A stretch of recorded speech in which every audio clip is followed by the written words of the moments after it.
It's a very common misconception that, well, if I just had the money, if I just had the women, if I just had the fancy job, house, car, I had it all. And that does not make you happy.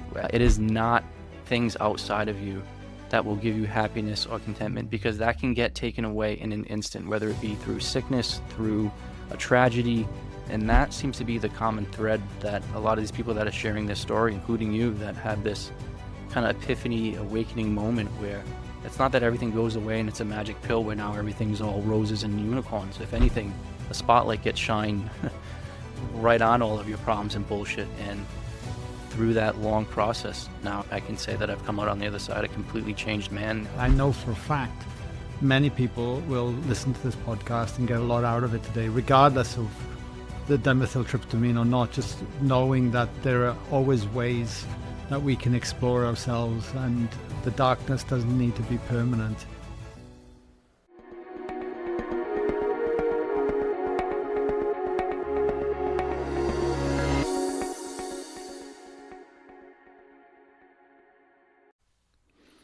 Guy here. My epic guest today is Adam Butler. And of course, if you love conversations that dive down deep rabbit holes, this is one of them. But I want to stress as well that even though we get into the topic of dimethyltryptamine, if you're not sure what that is, and DMT, it's a natural compound that gets produced from the pineal gland in the brain and the body. The essence of the podcast and the conversation, I think, is really what matters. There are so many vehicles and tools and roads that allow us to recognize our own divinity within us and who we truly are. And this was a great conversation. And I would recommend sharing to other people, especially men. If you're watching this and this resonates with you, and you might know someone out there that's curious or even having a hard time struggling or something, this is a great one to pass along and pay it forward. Be sure to let me know in the comments below where you are in the world, what you get out of this, and even if you've explored some of the modalities that we have this conversation around today, and of course some of the experiences we get into, because can feel a bit out there if you haven't explored this before. Yeah, I'm back fresh from Bali retreat and back home. What an epic experience, and there's lots more coming up in the pipeline. If you want to find out what we're up to with Living Flow and myself and the guys, there's links below, and this how we can best support you moving forward with this work. Anyway, enjoy this conversation, Adam. It's awesome. Yeah, we cover a lot of ground. Much love, and hope to meet you in person somewhere soon. Give you a hug. Adam, welcome to the podcast, my man.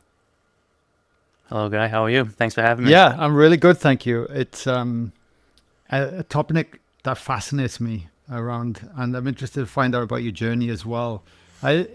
When preparing this morning, I look back, and I actually had Mitch Schultz on the podcast, and it was with Mitch, who made the Spirit Molecule.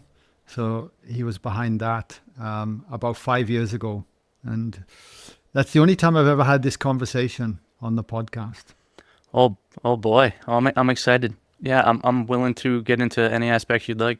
So my first question is, before we get into all that, is like, if you were on an airplane right now and you sat next to a stranger and they asked you what you did for a living, how would you respond? With a very different answer than I would have responded to 4 years ago. The answer now would be that I explore altered and elevated states of consciousness, that I help people with mental health issues, and I try to be an advocate for the power of psychedelics, DMT in particular. Wow. Do you think most people, if you were on an airplane and you answered like that, would even know what DMT was or the power of psychedelics? What's your feeling on that right now? I think psychedelics in general are getting some more intellectual conversations and some really thorough research backing it. So I think psychedelics as a category, I think are getting some the respect maybe, and a little bit more attention than of the past. DMT in its niche area is very popular and is known pretty extensively. But I would say general population does not know what DMT is, and I can say now, several years into my journey of promoting my book and sharing this story, that I get asked that question all the time. Even what is DMT, and just the most basic of it, no idea what it is, and that's a big part of my journey now. And like I said, what do I do now? Yeah. Not the professional career that I that I used to have. Now my job really is to try to answer those questions in a way that will convey, the proper message. How would, like, I'm interested to know, like, I think for our listeners, because I'm really keen to get into your journey in a sec, is how would you just, you know, briefly describe DMT to someone that never heard of it, wasn't familiar with it? Like, what, why are you so passionate about it? Like, what is it with DMT? So I'd say in particular, what separates DMT from other psychedelics is the fact that it is endogenous, and that word comes up quite a bit in the conversation about DMT, and all that means is that it's made naturally in your own body. So because of that, the way your body metabolizes it, your interaction with it is very different from the feelings and sensations of some of the other psychedelics. Not only endogenous, excuse me, to us as humans, but my understanding is it's in all mammals and it's ubiquitous throughout the plant kingdom. So it's a very common, in my opinion, not necessarily safe, but for somebody that really is not interested in pharmaceuticals or prescription pills or anything like that, I think the fact that it's plant based, it's natural, it's organic, really separates it. And then the profoundness and the experience itself definitely sets it apart from other psychedelics as well. Yeah, it's definitely needs to be handled with care. That's for sure. I mean, we were speaking off air. I've experienced dimethyl, and it's dimethyltryptamine, right? The DMT, and I've experienced it once, and I've actually experienced it many times within my own meditative practices and exploration. So it's something I'm familiar with the terrain, but actually taking it from externally into the body. I did that once, and I was just saying it's certainly a very powerful psychedelic.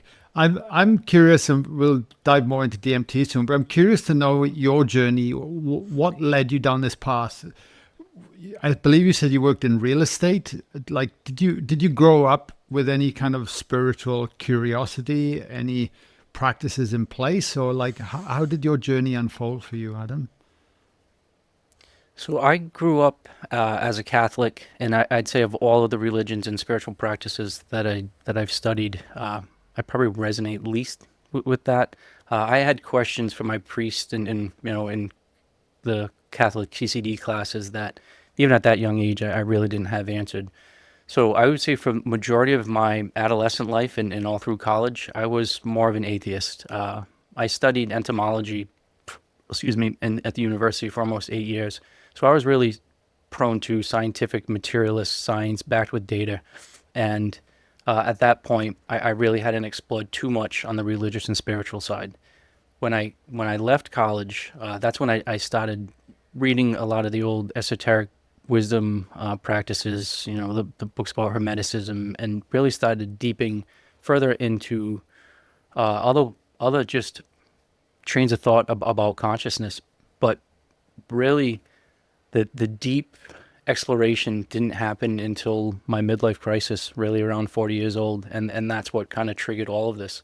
But as far as that, and that's my spiritual and Yeah. philosophical progression. But as far as my life, and I mentioned this in my story because I think it's important that I go over my background, and I'll be happy to share any of the details. But some of the bullet points was that I really was raised with a silver spoon in my mouth. I had every advantage possible growing up. I had amazing and still do amazing parents. I have amazing grandparents. I was gifted quite a bit of sum of money, close to $100,000 when I was 18 to start Wow. businesses. Like I said, I went to college for almost 8 years.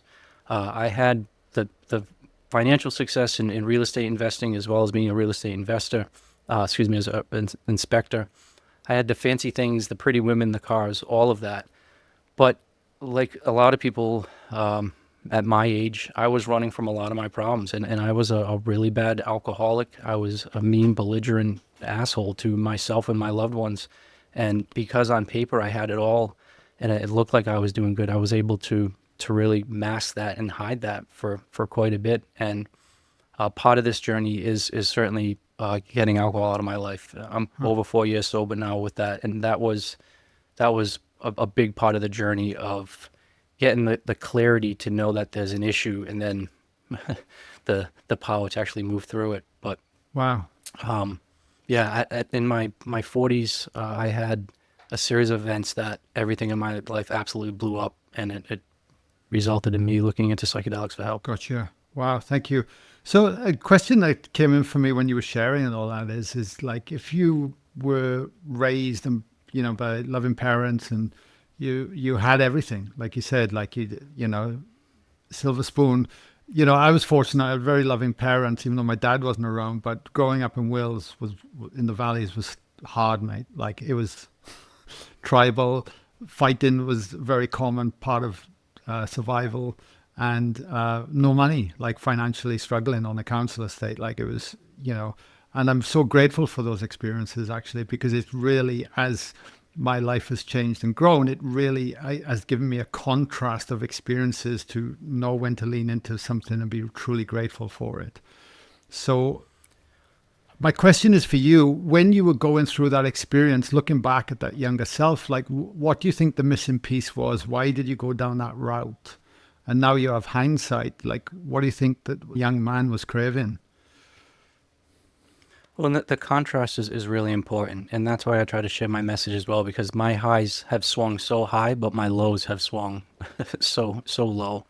So I would say the best way for me to describe my issues as a younger man, in addition to alcohol, but I don't want to blame that because it really was more of an internal issue, was that I was running and blaming all of my problems or preconceived issues on other people, external things, blaming, never taking the time to actually look within. And over the years of just running from it through alcohol, I just became depressed, anxious, and that resulted in me being an angry, belligerent person. And part of my story, and full disclosure, I try to share all of my details, and I feel as though part of my connection and my ability to, seemingly keep being able to share my story is that I am willing to share my authentic and raw warts and scars. And my cascade of negative events started with a knock on my door where I got a restraining order put against me. So I was with a particular woman for close to 8 years. We had this beautiful 3-story Victorian house right by the water. It was, on like I said, on paper, everything was perfect. But that restraining order, this gentleman handed me the paper, and on it, it accused me of some pretty horrible things and verbal abuse and mental abuse. And I can say that I've never, you're just saying your rough background. I've never been in a fight in my life. I've never raised my hand to a man or a woman. And not that that makes the abuse or my intentions any better, but I was really just using my aggression and my presence to to basically make this woman feel very uncomfortable. And he was like, "Yeah, you need to leave and leave now." I had no time to pack. I had no time to gather anything, and that was right before COVID. So this process that should have happened, in a 3-week period ended up extending over a year. And, so I had this long progressive, inner, looking at myself of what do I need to do? Why did this happen? And I'm kind of, like I said, this happened over a period of about 2 years, but I picked myself back up. I got into another relationship. Everything was going great. I quit my high paying job where I was making about 180 grand, 200 grand a year, but I got an even better job, working out in Martha's Vineyard, this beautiful island, and everything was great. But then that relationship fell apart. There was a gentleman that I was working with that basically I found that he screwed me over $900, and I threatened to kill him. And again, these aren't light statements, but I was just so strung out and so short with my temper that I snapped. And that was on a Sunday night. And the following Monday, he lived only a few blocks away from me, and I knew that it wasn't going to end well. So at that point in my life, I had money, I had time now. I knew I wasn't going to have a job because I just threatened to kill one of the guys that was one of the owners, and I decided to drive to California. So I drove literally cross country, and I spent over a year just living on the road, going to all the national parks, living on beaches, exploring myself and having this spiritual journey. And along the whole way, I was using shrooms and DMT to really do this deep inner exploration of myself. And I guess a big part of this is when I talk about DMT, I say that has saved my life because through all of that, I really was in a very dark, depressive, suicidal state. And I was at the point where, I was going to walk off into the woods and not come back. And I had no one to blame but myself. And that's really why I talk about my story from the beginning, because this isn't a woe is me. And I just got goosebumps because we were talking about Robin Lansong's story. Um, and some of your other guests that have these horrible traumatic histories. And I was not that. I had every advantage possible. And I was the reason for my downfall. I was the only reason. And like I said, I had every advantage that anybody could ever have. And that's why when I was sitting there with all of this shit in my lap, there was really no one to blame but myself. And it was through really hard inner shadow work and that inner psyche, tough battles that you need to go Yeah. through. But that's been a couple of years now on the other side, and I'm the happiest that I've ever Have been. you, First of all, thank you for your honesty and share. I can so relate. I mean, not only on my own journey, but I work with thousands of people, and pain is pain. And if we internalize it and we don't understand how to navigate that terrain, it will show up in all sorts of ways. And then we just blame the external world for something that we haven't dealt with internally. And quite often we're not even shown, or how to deal with those internal emotions and feelings from a very young age, you know? Oh, and part of hopefully that I want to share with people too is a lot of it's a very common misconception that, well, if I just had the money, if I just had the women, if I just had the fancy job, house, car, I had it all. And that does not make you happy. We're now at this transition or transformational part of my life. I don't have any of the material wealth that I used to have, and I'm completely rebuilding my professional career, and I don't quite know what avenue that's going to take, but it is not things outside of you that will give you happiness or contentment, because that can get taken away in an instant, whether it be through sickness, through a tragedy, through, name it, through a knock on the door where you're getting a restraining order put against you. So you have to be able to learn within. And that seems to be the common thread that a lot of these people that are sharing this story, including you, that have this kind of epiphany, awakening moment where it's not that everything goes away and it's a magic pill where now everything's all roses and unicorns. If anything, a spotlight gets shined, right on all of your problems and bullshit. But in my particular case, psychedelics allowed me to stop running from all of my problems Mm. and face them head on. And through that long process, like I said, now I can say that I've come out on the other side a completely changed man, and now I'm helping other people kind of get through this. Yeah. Have you ever been able to put the finger on the actual pain, what was causing that manifestation to come out in all those ways? Or has it just been a clearing of emotion where you just feel like the lens has shifted? Or do you know what I'm saying? Well, that was probably one of the most difficult parts, because I didn't have any trauma in my childhood. I didn't have any issues growing up. I was never abused. I never had anything but everything handed to me. And, at one point I was talking to a therapist where, highly educated man with the best intentions, and I was paying him $240 an hour to try to figure out what my issue was. But at that point, I was still masking my issues to myself. And not that, and I wasn't lying to my therapist, but I was trying to fabricate this story about, just how intellectually superior I was, and no one would understand because of what I've been through, and blah, blah, blah, blah, blah. And it's like, no, if I just would have been there and said, listen, you're an overweight, narcissistic, belligerent asshole who treats people like shit, and that's why no one wants to be around you. That's why this is happening.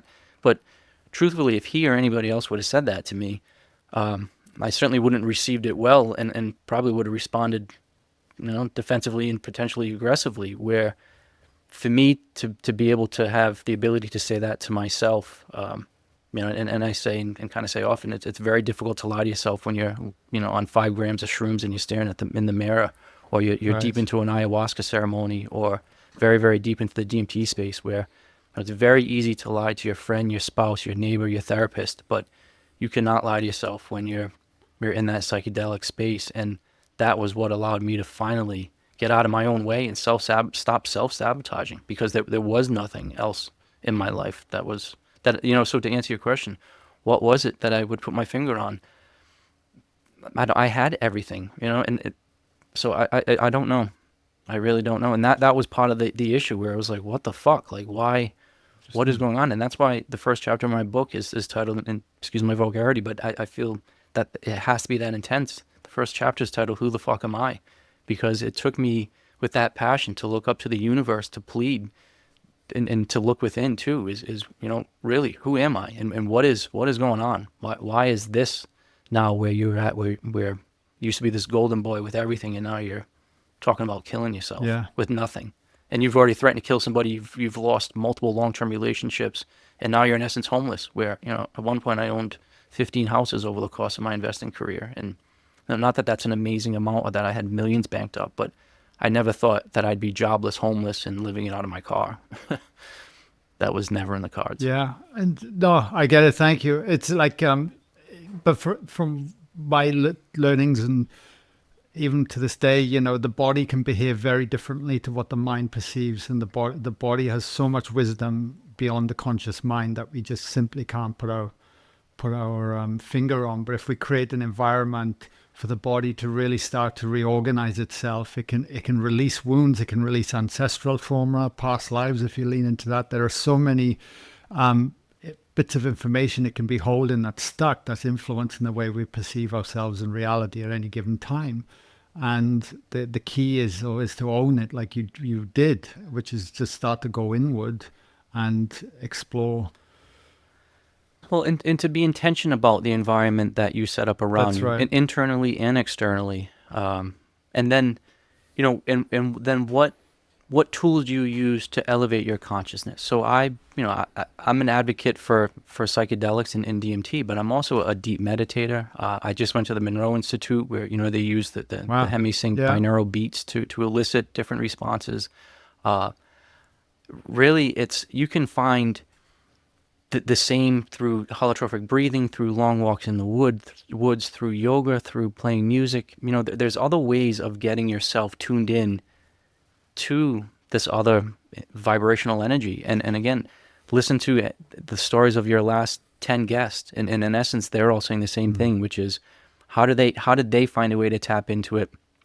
What caused it, whether it be a traumatic event or just I'm putting my foot down. Lisa Rose, I mentioned I watched in that episode, and it was great where she just decided one day, later on in life, like, fuck it, I'm not living in this box. I'm going to ask God, I'm going to find out who you are, and I'm going to demand answers. And now, to see the joy on her face and the sparkle in her eye as she shares her story and is using her story to help other people. And, as I may just kind of type on that rant, we mentioned those two names, Robin Lansong and Lisa Rose, where they weren't two people that I would ever seek out necessarily their story, or I wouldn't be exposed to, other than if I didn't listen to your podcast. And both of those women gave me tears, gave me goosebumps. Both of them I shared with my mother as well as my girlfriend to say, this is a perspective that I really want you to listen to. And my goal or hope would be that maybe there wouldn't be people that would seek out a funny looking bald tattooed guy like myself talking about psychedelics and DMT. But if I can talk about the therapeutic aspect of it, who I came out on the other side, not only myself, but I can share countless stories of other close ones around me, and to say, well, hey, wait a minute, maybe there is something around this plant-based medicine stuff that should be explored further. And man, if I could have the effect that those two women had on me, and I'm sure countless of your other listeners, then that's my intent here, is to say, don't just write off somebody that's telling these stories that may be far out to you, because and you've personally experienced the power of these molecules, so it's real. Yeah, it's definitely real. And, all paths lead to the same road, don't they, really, at the end of the day? The vehicles are different, but they all end up back at the same place. Same as the teachers, same as the wisdom, the wisdom that we inherit is all going back. My belief is that anyway, back to this unified field of consciousness. And The beautiful thing, I'm no, sorry. please go. Look, I was going to say the beautiful thing about living in this time is that we're blending ancient knowledge and all these older, esoteric teachings with modern day research and data. And it's not just these far out thoughts. Like, there are physiological changes that happen in your body when you're in deep meditation. There are major things happening within ourselves and to ourselves and to people where people's lives are truly being changed. And I don't, the more and more data that gets out there, it starts becoming, in my opinion, it's been like this for a while, but really indisputable that there's something greater than that consciousness and our ability to expand that is something that really is a worthwhile exploration. And like I said, in my particular case, it saved my life, transformed my life, and I know it has the ability to do that for many others that may need it. Yeah, I'm keen to tap into the Monroe Institute in a minute as well, because I've had Tom Campbell on the podcast about 4 times, I think. He's just agreed. He's coming back on again, which is wonderful. But when did you first experience the methyltryptamine DMT then? Was that your first psychedelic experience? And what was the environment and how was it received? So my first interaction with psychedelics was late high school, early college, probably like most people in my early 20s, with paper acid and shrooms. And maybe I did it, a dozen times over that period. But then there was a 20-year break, where up until 40 years old, I had not experienced any psychedelics. Now, I mentioned, I've never been into prescription pills or any chemicals. So my kind of, crutch or drug of choice really was alcohol. So that's kind of what I did really through 20 to 40, even beyond that. But once I realized that, as I'm sitting there looking in the mirror with, like I said, 40 pounds overweight, with bags under my eyes, miserable, with my entire life collapsed, where, like I said, up until that point, I was skipping around where everything was just falling into my lap, where, I mean, like I said, I was just, in essence, coasting through life other than my internal conflict. But now I had this internal conflict as well as this pile of shit and nothing positive really going on in my life. So there was a good amount of information going on about therapeutic value of psychedelics. So with military people coming back and having it help with their PTSD or post-traumatic stress, knowing that it helped with suicide.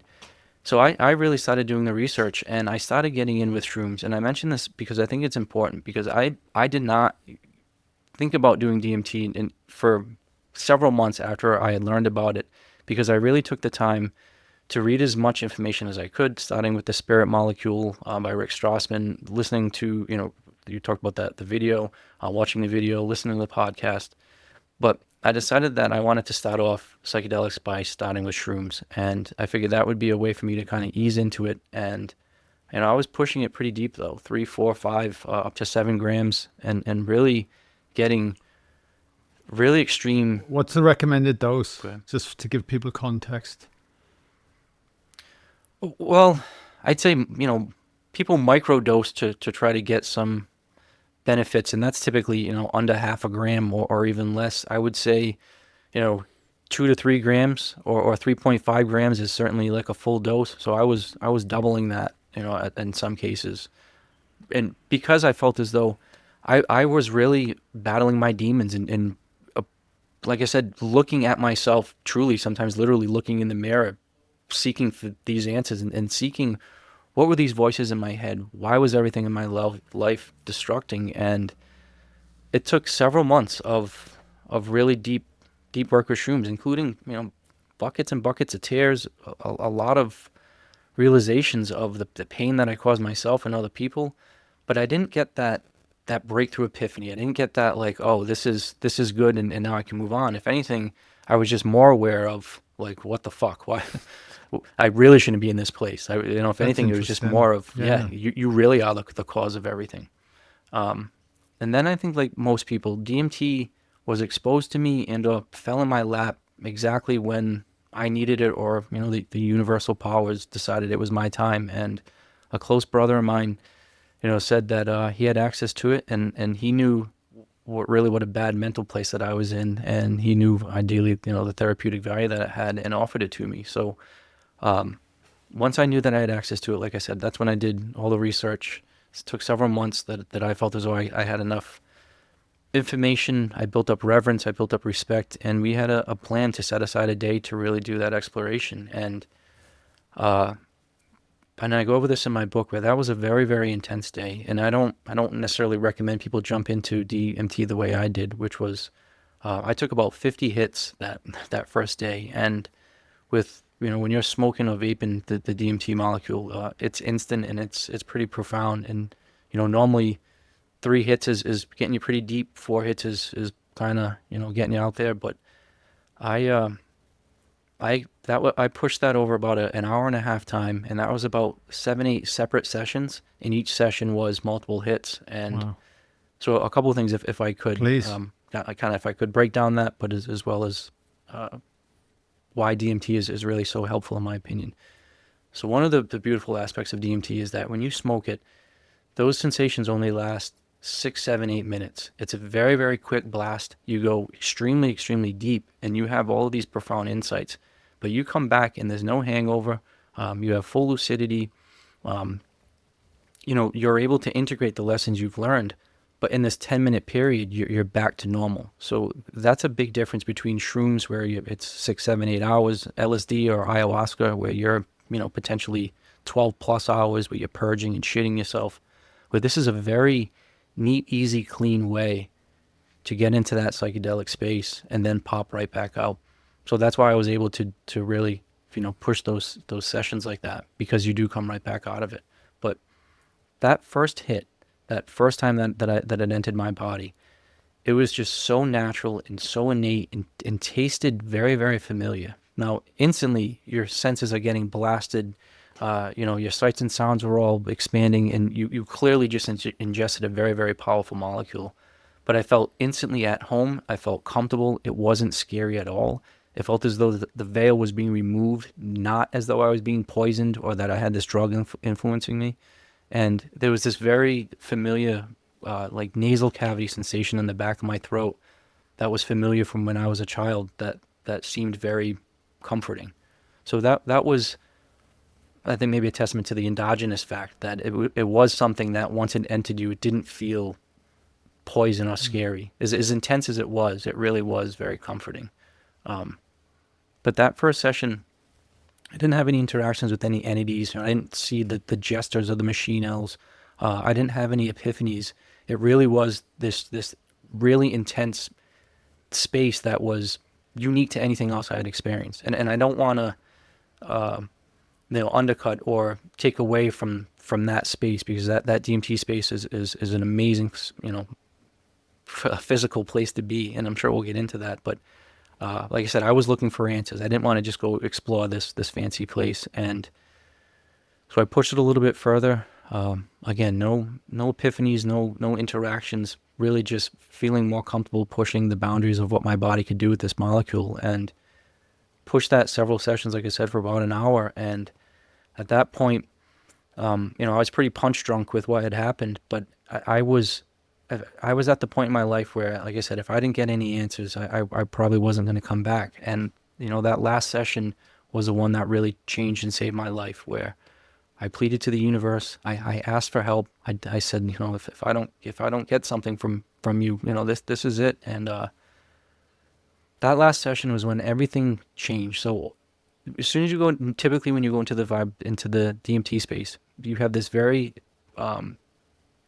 really deep vibration, this hum that goes through your body. It's like this visceral sound that you can feel through every cell of your body.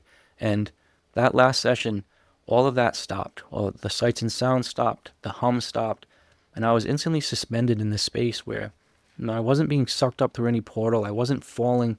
I was just there, and I was being held. And that's when I would say I had my first conveyance or download of information. And what it was or how it gave it to me, I don't know. It wasn't an English speaking, gentleman saying, hey, this is what you need to do. It really just felt in an instant. I had all the answers that I needed answered. And I guess the best way for me to describe that was that, I had all of these advantages in the past, but how could all that be blown up? And I had all of these things rattling on, as well as in my future. What am I going to do? And like most people, they're so worried about the past or the future, and they have all of these stresses going on that they can't be present. And in that second, all of my proverbial dots that I wanted connected were instantly connected and then blown up. And then, 1,000 dots were connected. And this energy or this being was basically like, you stupid human. This is what you want. You want to connect the dots. Like, here it is. Look how easy this is. And like you said, 1,000,000 connected those, blew it up. 1,000,000,000 connected those, blew it up. And the point was that, it's not to connect the dots. It's to appreciate each dot for what it is. It's to appreciate the quiet between the beat. And it was the realization to live in this very second, to be here right now, and that that was as simple as it was. That was not to spend all of my internal beautiful energy wasted on the past or the future, and just to be here, that you finally, all you have is this 1 second. And again, so basic, but that was the first time in my adult life that I realized that I had the power to control this very moment. And that's when I instantly came out of it crying mess on my friend's floor. And from that day forward, I stopped digging deeper and adding more to the pile of shit in my life, and turned it around where I took ownership of everything. I decided that then and there that I'm in control of my life, that I'm connected to something greater than. And that's been 3 years now, about, since that first day, and it's been a hell of a journey since. And now I've done DMT hundreds of times. Wow. I've explored shrooms countless times, as well as going to, like I said, Monroe Institute, and really just exploring the boundaries and limitations of where my mind and consciousness can go. And it's amazing how similar it is to these other stories. Like you said, that coming to the mountaintop from the same, or getting to the same mountaintop, but from different perspectives. And now my goal is to try to study those other perspectives to see where there's some correlations and similarities. Wow, that's incredible. What I'm trying to think which, because there's a few things that pop in my mind there, and I'm thinking about the listeners as well, because like it's easy from the outside looking in, and this is not my belief, by the way, but it's easy from the outside looking in to look at psychedelics or look at dimethyltryptamine as distractions, to run away from the pain, to use them. And we see that quite often as well. People tend to spiritually bypass to actually explore what's there. And clearly you're using it to live your life and embrace reality and actually deal with and accept with what has been, to intentionally move forward in life, which I think is fabulous. Is there a danger of knowing when or where or how much to do, and in terms of integration and how you actually go about living life instead of chasing something? Does that make sense? And I'm thinking of everyone listening to this, especially if they've not explored it before. Oh, absolutely. There's that fear of always trying to ascend to the 5D, or always trying to live in the astral world, and not be comfortable here in your physical, body, and always seeking instead of being here. There is that fear. But I would say just the opposite. What I learned and took out of it was, no, you don't have to seek. Everything is kind of right here. And I start my book with a disclaimer. I would say, first up, psychedelics are not for everybody, and DMT is certainly not for everybody. So I don't want to act like this is what everybody, should do, or that this is the path that everybody needs to take. I think whatever you need to do in order to look within and take the time to do, an exploration of yourself is really the important aspect of it. I would say, for the person that says that this is a drug, or that you're running from it, or you're not really looking within, or that it's a cop out, so to speak. That's kind of the point, is that's what most people do with alcohol, with prescription pills, is that they do run, that they try to mask the stressors in their life, that they put the blinders on and they only look, very narrowly. And it's kind of like they don't want to hear it, they don't want to see it, they just want to go to work, get the smart from social media and just really not deal with it. And psychedelics are the exact opposite. They force you to look within. They force you not to run. And that's where you hear some of the phrase like bad trip or scary trips, or people have some pretty difficult things to process. And it's because probably for the first time in these people's lives, they can't run from it. So Yeah. it is something that can be used really, and that's a really important point. What is the intention? Why are you doing it? And I think there is a place for, for the concerts or for the raves, or to enjoy it in a fun setting. And now that, through the evolution of my interaction with it, I have a chapter in my book where I talk about areas of using it to enhance your life.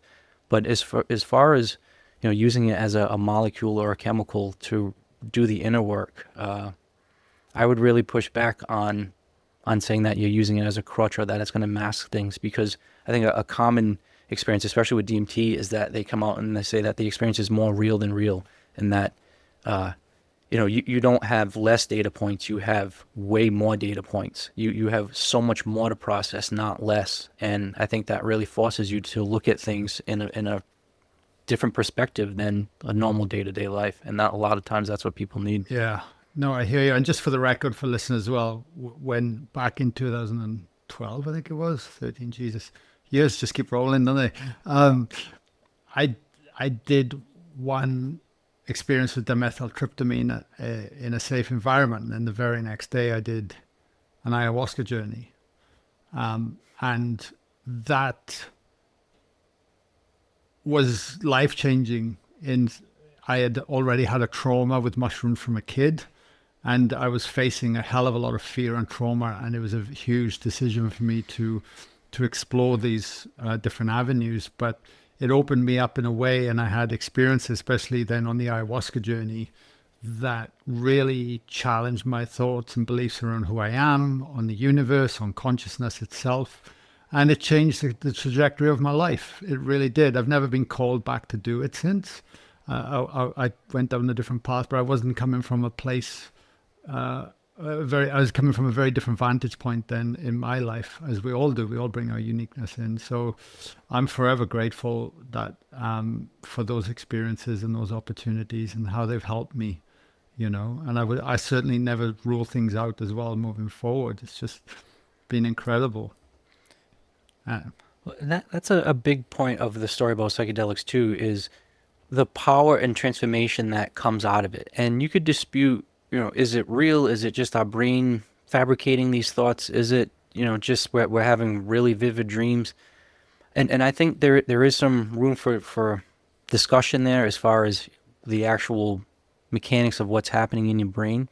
But I think what can't be disputed is the actual benefits. So whether it's a single ayahuasca session or a shroom session, or there's a lot of couples doing therapy with ketamine and MDMA. The lasting effects that come out of it or come back from it, I don't think can be disputed. No, from somebody like myself that had all these mental health issues and was suicidal, to now, like I said, being the most happy and content that I've ever been. But there's other really more concrete examples. The military person that comes back that lost all of his buddies and now can able to put that into perspective, or a young woman that lost a child, and like how do you put that into a compartment in your brain without it having rattle around and chatter and drive you crazy? And I think that's just what psychedelics allow, is that it either allows a new compartment to be created, or it allows access to that compartment where that information can now be put in a way where you can process it, as opposed to drive you crazy. And for some people, that's what's needed, is a strong blast of psychedelics. Now, for other people, it could be a health scare, it could be a traumatic event, it could be loss of a loved one, it could be a near-death experience. There's quite a few avenues that you can kind of have this response. And once you have it, you can't unsee it. You can't unfeel those connections and unfeel those connections to source and those increased empathy and sympathy. And you said it changed the course of your life. Totally. It's that, that's pretty powerful, if you ask me. It's very powerful, very powerful. I got to raise the question as well. You mentioned entities, aliens, different beings. What's been your experience with that? Because that always feels like a woo-woo topic, and especially if you haven't explored these altered states of consciousness, and the fact that we're only actually ever perceiving such a small percentage of reality through our senses. Well, you had Dr. Abraham Karim, Mm-hmm. right? He's been on your show a couple of times, and he just... So it's just a very easy, matter-of-fact way of describing how there's clearly more in this material realm, and use the example of animals with different senses, and it's just different layers of so what perspective or what set of senses are you viewing this world through? And psychedelics, I think, just allow you different lenses and or to increase your antenna to receive different inputs of different type of information. I'm sorry, what was the question? So your experience with them, the entities and everything. Oh, with the entities, yes. Sorry. So after that first day, like I said, the evolution of my experiences have changed quite a bit over the years. But as far as the entities, they started coming around, after a few dozen times of just being comfortable in that space. And then I started getting the kind of the jesters and the quote unquote machine elves, that kind of the ambiance of friendly, fun, welcoming type energy. And those are really fun and enjoyable to interact with. And I mentioned the previous guest because I think that really is just, they're always there, and it's just a matter of dialing in or being able to increase your sensitivity to them. But DMT allows you access to this realm of this vibratory state where these sentient beings are. And you don't interact with them all the time or every time, but they are clearly there, and there's different archetypes and classes of those entities. And once again, they all kind of have a very distinct feel. And the interaction with them is not, like I said, it's not English speaking back and forth. It really is a deep kind of telepathic, energetic exchange of information that is very direct and intentional. So there's a whole category of those unique interactions, and once again, I'll be happy to explore more of them. But a couple of the things that I think are maybe relevant to your listeners as well is that those interactions have also changed and morphed, where there was, you very distinctly interact with something that isn't you, or that is beyond beyond anything of this world. I did have one interaction where I clearly interacted with what I considered was my future self. Wow. And this is where some of that may be considered woo-woo stuff, but it was clearly a very comfortable me, and not me like older with a longer beard or in a different like elderly state.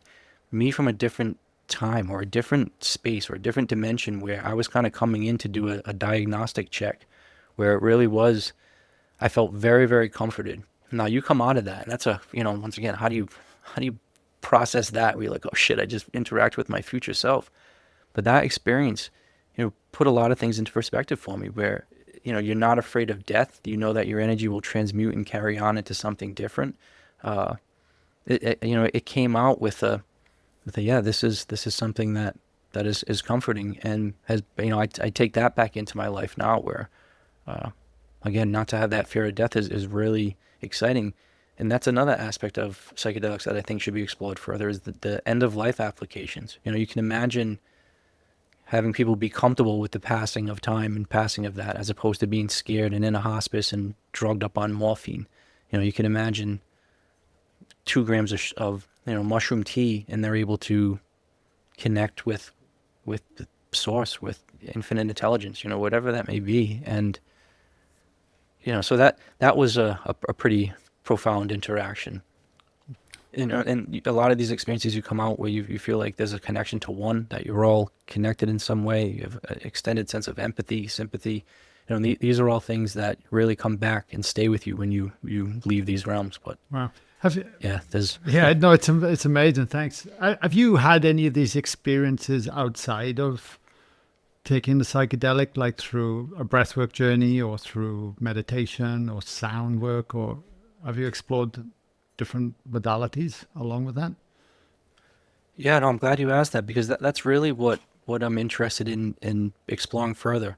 So getting your own endogenous DMT to be pulsed and increased is something that is very beneficial and so rewarding. And there's a lot of great videos out on the internet about holotrophic breathing and breathing exercises combined with deep meditation, where, you mentioned Kundalini energy and Kundalini awakening, where you're getting this heat energy coming through you, and this physiological flush of all of these different chemicals. And I really believe that DMT, including other neurotransmitters and other chemicals in your body, but you really are able to pulse your own endogenous DMT through breathing and meditation. I think that is hands down. that is definitely something worth exploring.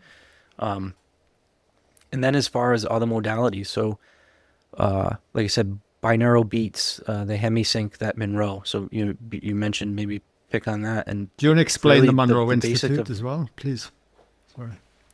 So the Monroe Institute was started by Robert Monroe, and he really started exploring this because of his own out-of-body experiences. So long story short, in his later life, I think he was in his 50s or 60s. He was laying in bed and he had a very vivid experience of him rising out of his body and looking down at the bed and seeing what he thought some man laying in bed with his wife, and was kind of like pissed at first, being like, who is this guy laying in bed with my wife?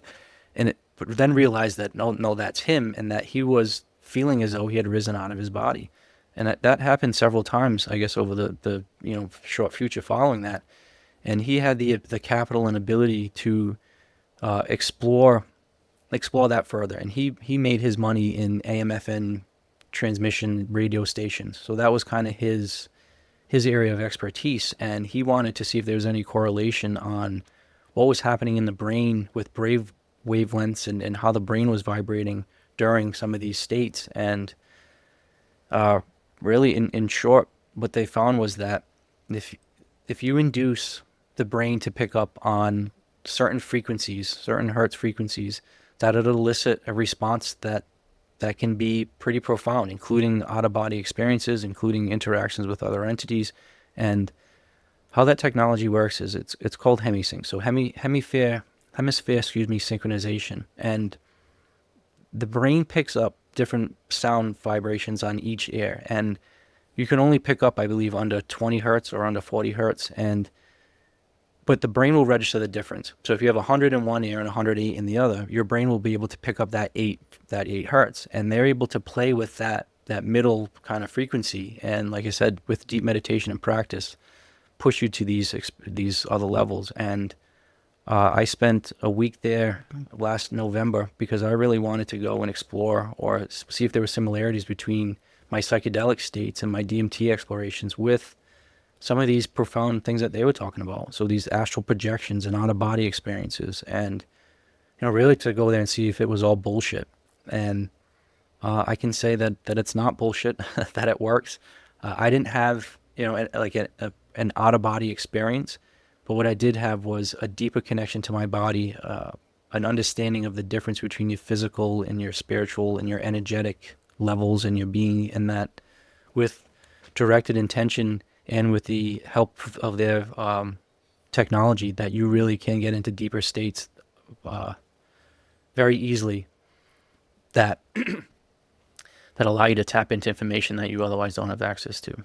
But then the asterisk to that too, to take home, is that you're able to, with practice, kind of do that on your own. So yes, the technology gets you there, but like same thing with DMT, the plan would be that you should be able to walk off into the woods and not smoke DMT and not listen to the technology, and kind of get a DMT high and get to the whatever focus level you want just by controlling your own body and mind. And that's really the end goal of this, is how do you integrate all of these practices where now you don't necessarily need any of them, that you have the power within to elicit these responses. It's powerful, isn't it? It's like, because I know Thomas Campbell taught there for a while, and he was recently on Joe Rogan podcast, and he spoke about it. They're all training wheels. They're all training wheels that lead you into a point where you can close your eyes and go there once you start. Because the body remembers, the body learns, it's continually adapting. I think it's called dynamic homeostasis. So it's always upgrading, it's always re-leveling, reorganizing.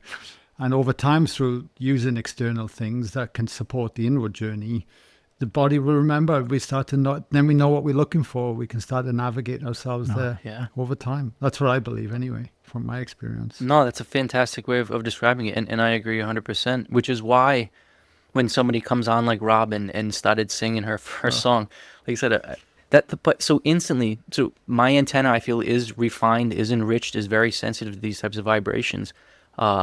I was actually working in a dirty basement when I was listening to that, doing a pretty crummy job, and that came, and I instantly started crying. Just tears started coming down my eyes, and it felt like I had heard it before. And even her saying, this is an American white woman's interpretation of these African songs, and that was her own spin on it. But man, I felt like I heard that song a million times before, and it instantly got me to a place where it's like, no, this is the song of love. This is the song of a woman nurturing, cradling energy, and I felt it through her voice. And maybe it was because you just did a great job with your podcast leaning it up, or maybe she's some really fantastic magician who knows how to fake people, or what she's singing is truly a love healing song, and because our antennas have been, refined to that level that we were able to pick up to it, where two grown men are sitting here crying instantly within 5 seconds of hearing a song, and I'm sure we're not the only No. ones, and that's the power of tuning your instrument to pick that up, because that is the voice of God, that is that connection to source, that is, and you know, you asked like what one of my major topics or what I like most about DMT, and it is the mental health aspect of it, because through what all these other people, or at least the recent ones that have been on your show, what they've all found out is that they're worthy of love, that they're worthy of the connection to other people, that it that they really are a divine being. And the second you realize that, whether it be through song, through psychedelics, through just like I said, putting your foot down, the power that you get from that realization is, it's it, man. Like that's it. And there's so many ways to get there, and I feel like I've hit that point from a few of them. And man, if we can all just get to that point, I think that's that next step of human evolution. That's that shift that needs to happen, where it's not hatred, it's not divisive speech, it's not politicians yelling at one another, it's not bringing people down, and it's none of that. It's love, connection, empathy. It's doing exactly what you're doing in your retreats. It's being the shoulder to lean on, but also looking for people to lean on as well, and providing a space where people can grow and evolve and help and laugh and cry Totally. and be human and realize how beautiful it is to be human. But if you're so bogged down with society's plaque, and you're trying to keep up with the Joneses, and you're like I was, getting drunk every day and just wanting more and more and more stuff, you can pass your whole life by without ever really realizing how beautiful we are. Hey, mate, well said. One thing I've learned from my own direction and then now do it is that if you put the human being in the right environment, it will thrive. And the environment's critical for that thriving. And when you consider the landscape that we navigate in Western society most of the time, the environment, the toxins, the food chain, the noise and the disruption in fear that's projected through TV, through radio, through advertisement, everything's constantly keeping us in this environment that is not conducive for the human to flourish naturally. And why would they? Because there's no money in it when we become self-empowered and start to really take our ownership back. And then you put a human with other, what's interesting, what comes out of our retreats, right? Nobody ever talks about their careers, their jobs, what they do for a living, how they all connect into their hearts. They all see each other from a soul level, and they really feel and see. There's no judgment in there. It's all left. It's all bullshit. That veneer is just taken back. And from that space, it's unbelievable where we can flourish if we just hold a space for a human to find their own way there. So they become their own guru. They navigate it, and once they get there once, they know how to do it, and they can continue to lean in and navigate. Doesn't make life easier, but it makes it a whole lot more enjoyable along the way. That's for sure. It makes it, certainly easier for your own individual personal life. But then I think it's the power of events and podcasts, and hopefully books like mine will Absolutely. do, is that it makes it very easy to extend that then to other people. So as much as I was saying that I know how worthy I am and how loved I am, and that, I'm a respected divine being, I extend that to everybody else that enters my space or that I come across with. So I feel everybody else has the right to their own space, to their own opinion, and to be their own unique light. And that's also empowering too, because you're not trying to convince somebody to be like you, or you're not trying to push or sway somebody to your perspective. And if we could all have that realization and knowing and love of ourselves, like I said, it just easily conveys to your neighbor, to your family, to the community. And that's where I think this consciousness shift really can happen. Where that doesn't mean we all agree and that we can't have difference of opinions, but it's approached with respect. Approach with just a desire to really hear the other person, not the pointing fingers and trying to hold people down. I try to use myself as that personal example of, for most of my adult life, I was that dark, belligerent, nasty person that walked into the room and really just shit on everything, and wasn't the thing that transmuted negative into positive. It was just the opposite, where to now see the power of what can happen when you decide what type of energy you want to resonate with and put off, and how powerful that is to expand that out. It's a beautiful thing, and it just becomes self-fulfilling, where you don't have to worry about cheating or stealing or screwing over somebody or lying. There'll still be issues and problems in the world, but there won't be those self-imposed roadblocks and self-sabotage bullshit. Totally. When did you decide to put a book together? Tell us about the book. When did I what? I'm Decide to sorry? put a book together on all this and writing it. So the book was published in March of 2023, so Okay. just over Yeah. 2 years ago. And really it was, so I mentioned how I hit the road and really just traveled across the continental US. Like I said, I traveled across over 40 states and really just explored myself. And I had a lot of communications with God, with Source, with the universe. And there was a pivotal day that I decided that I got another kind of download or an answer that I needed to be here to help share some information with my niece. She was also going through some mental health issues, and she's 21 now. So at the time she was a late teenager, and I had a very clear, distinct voice say that you need to be here for her and you need to share some of your lessons with her. If nothing else, you need to convey some things to her before you leave this planet. And I realized that if I can help her, then maybe I can help 10 people. If I can help 10, then maybe I can help 100. And I felt as though there wasn't, and there is a lot of good literature and a lot of good researchers out, doing work on DMT, but there wasn't something that was easily accessible like my field guide. And it's 100 pages. It's a quick, easy read. Each chapter can be read separately. It has recipes in it where you can make your own ayahuasca, your own DMT Wow. brew, your own crystals. I show how it really is accessible. And again, I'm not telling anybody to do anything illegal or telling anybody to break any laws, but part of the story of DMT and you mentioned once again dimethyltryptamine is that you can make it very easily. It is simple. It's inexpensive. $200 worth of product will last a lifetime. That's more than enough than you would ever need. In most countries, you can get it. You can get the plant material shipped to you legally, and it's why is this being kept from people? So in my field guide, there's an introduction to me and my story briefly, and ideally why you may want to listen to it. An introduction to the molecule itself, recipes, some practical uses, and then I mentioned I have a chapter where I talk about transcendental sex science and DMT. Transcendental sex science and art, where I talk about the application of DMT, with relationships, whether it be intimate or not, how it can expand science and just artistic creation. So there's a lot of things where DMT can and should be researched, and is. It really is. There's a lot of stuff with now the extended state DMT research going on where they're able to, put it in intravenously and actually stay in that state much longer. There's Wow. Imperial College is doing a lot of work on it.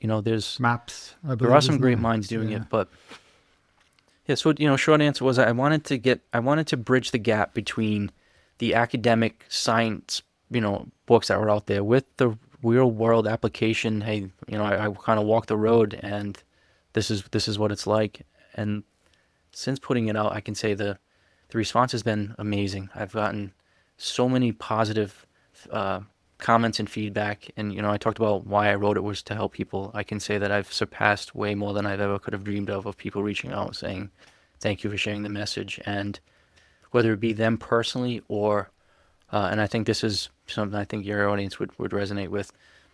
If most people have somebody very close in their family or inner circle that has mental health or suicide ideation, you don't have to go too far out of your circle and Totally. family.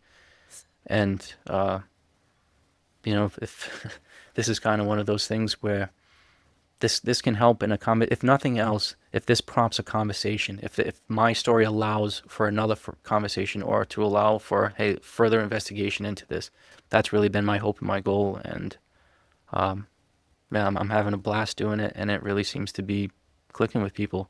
And the more I share my story, the more people share their stories with me, and it just gives me more and more data points to share, and more ammo to know that I'm on the right path. Yeah. And it's not make more money, it's not get more fancy things, it's not get another title, it's not get more shit. It's be true to yourself, know yourself, love yourself, and share that with others.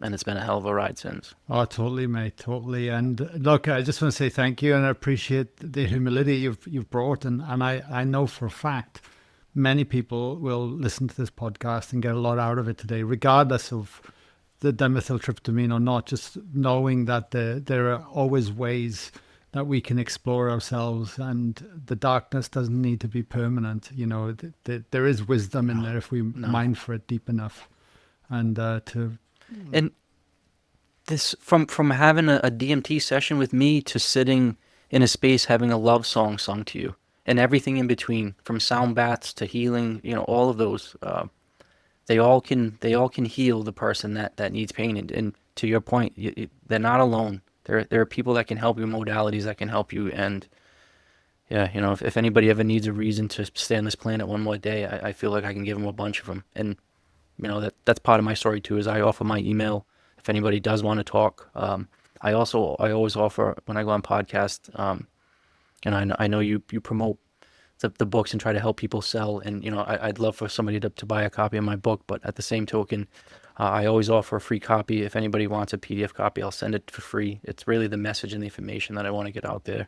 I've certainly sent free copies before, but that may be a bit expensive sending a bunch to Australia. But if anybody does want a free copy, don't feel like you have to buy it. I'll send it to you for free, and I'm here if you have any questions about it. That's very kind of you. Where can people reach you? Like, what's your website? How can they get in touch, mate?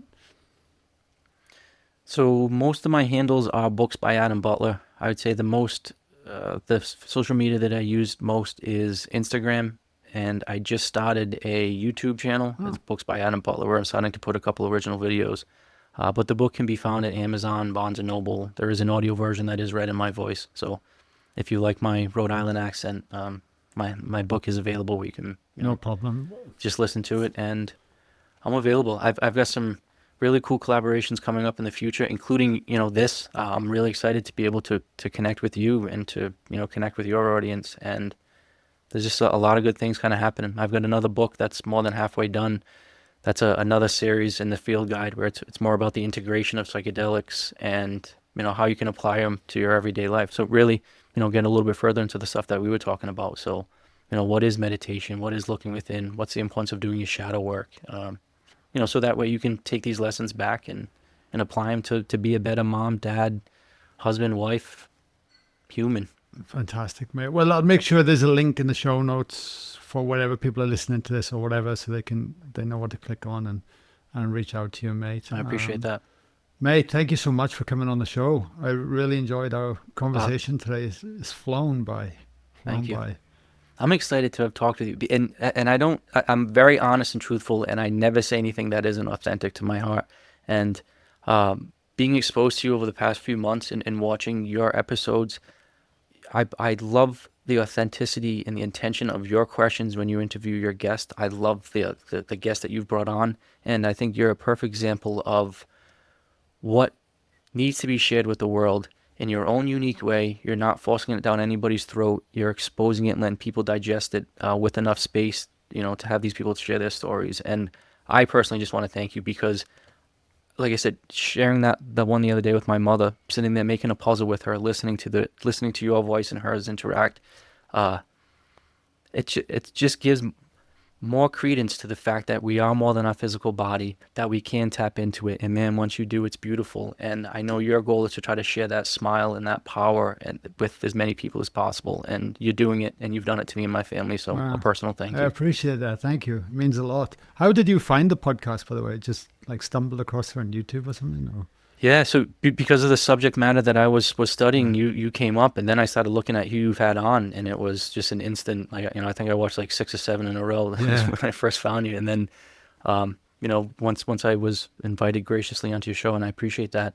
The past couple weeks, really, I've dived into more of your recent episodes, and again, I love the path that you're going and the reason why you're doing it, and I think it's gonna click with a lot of different people for a lot of different reasons. So thank you again. Yeah, no, much appreciated. Thank you, Adam. Well, awesome to connect, mate. Thank you so much, buddy. And please, if you're watching this on YouTube and you've made it to the end, please be sure to let us know what you think of the episode below in the comments. It's always great reading them. Thanks, legend. Thanks, Guy.